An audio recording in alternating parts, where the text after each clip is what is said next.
Alright, and welcome back to part 2 of Let's Play Castlemage. Here we are in the access tunnel. Gonna try to not die here. The music I used for this was the music from the Commodore 64 game, Monty on the Run. Aha! Yay! Hitbox, collision, what stuff, whatever. Doo-doo. Doo-doo. Alright. As a buddy of mine, Isaac, just said, this level, the access tunnel, is actually easier than the one that comes before it. It's not that difficult a level.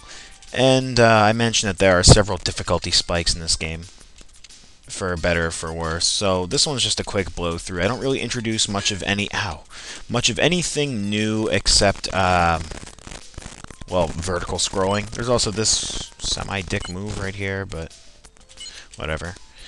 He mentions that he doesn't like the fact that you descend immediately upon hitting a ceiling. For that, I have one question. What do you immediately do when you head off of a ceiling? Yeah, I know this is a video game, but the other alternative here is to like hover for a fucking second while you're stuck up against the roof. I don't know, Mario does it, Mega Man does it. This is kind of a throwback to that style of platformer. Only, I guess they are at least courteous enough to give you weapons. I'm more like, fuck you, you don't get weapons. You have to do everything just using movement. Castlemage 2 actually fixes that. You have a projectile attack. It's also closer to Battle Kid than it is to this. There's no real scrolling levels. It's all room-based. Some people might appreciate that. Some people might not. It's more of a runs more gritty, if you know what I'm talking about. So, instead of sort of free-form movement here, I mean, it is free-form movement, but everything strictly aligns to a grid, including the spikes. And this game was kind of built on a grid too, but I mean, even more so. Well, I gotta wait here for this situation to... Perfect. Alright. I should have been commenting more on this stage. Let me see if I can get past this real quick. Damn it. There we go. Okay. This is the Sea of Spikes, which I made with, after a bet with a friend of mine, Michael Longton.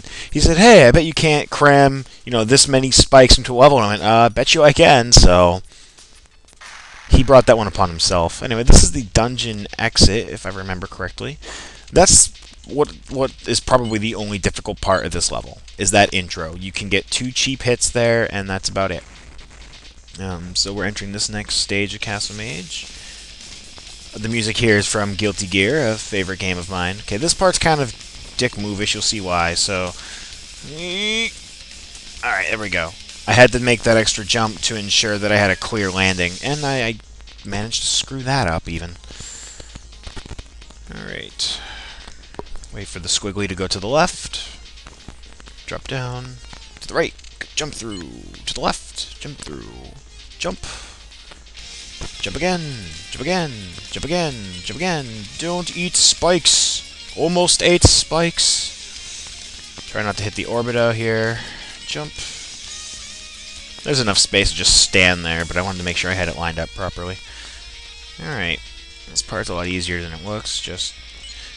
Something that's key is making sure you have to learn where the edge is that you can jump, and it's pretty much the last bit of black that touches a square. So you'll get the hang of jumping at the absolute edge of a block. And if you don't, this game is going to be a very rough ride for you, because yeah, there's this jump in the dark hallway that's kind of a tricky jump, where you go over a bottomless pit. This game has lots of jumps like that. Sometimes you're over bottomless pits. Sometimes you're over spikes. Most often you're over another block, but sometimes I put you over a hazard and you just have to deal with it. So there we go. If that wasn't... Oh, this is the post-dungeon passage. That's what I called this. Those are 2 instant death pits that I just decided to drop in there. Alright. You could clear that little stairway by dropping down each block, but I decided to jump because I don't want a chance. Okay. As Mike put this, Mike Pizzetti, a buddy of mine. He's also playing the game, much to his dismay. This little chimney part is representative of pre-Mega Man X Mega Man games, with how finicky the vertical scrolling sections can be. I apologize for that. That wasn't really my intention to make him bitchy. Oh, Jesus. I might die. I made 2 pretty critical mistakes, especially since this part hits me more often than not. This involves timing it. Oh, yep. As some will notice, I wasn't really making full contact there. That's kind of what you get with the boxy collision in this game. And I even made a lot of the pardon me.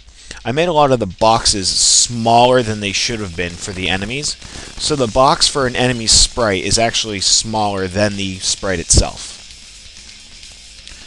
So you can sometimes graze an enemy directly from the side without coming into contact with it. The problem comes with diagonals, where that box interacts with the diagonal of the hero character.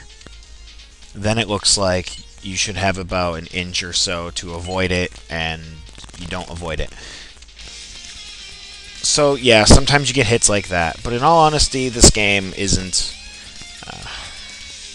it sounds like I'm covering my ass, and I kind of am here.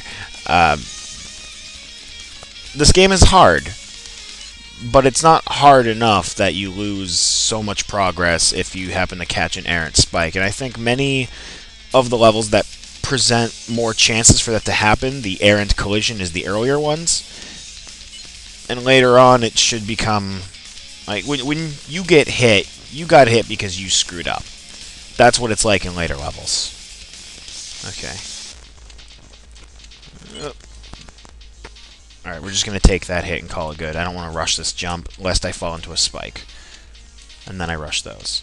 Alright, this concludes Let's Play Part 2. We're going to go to the lower floors after. See you then!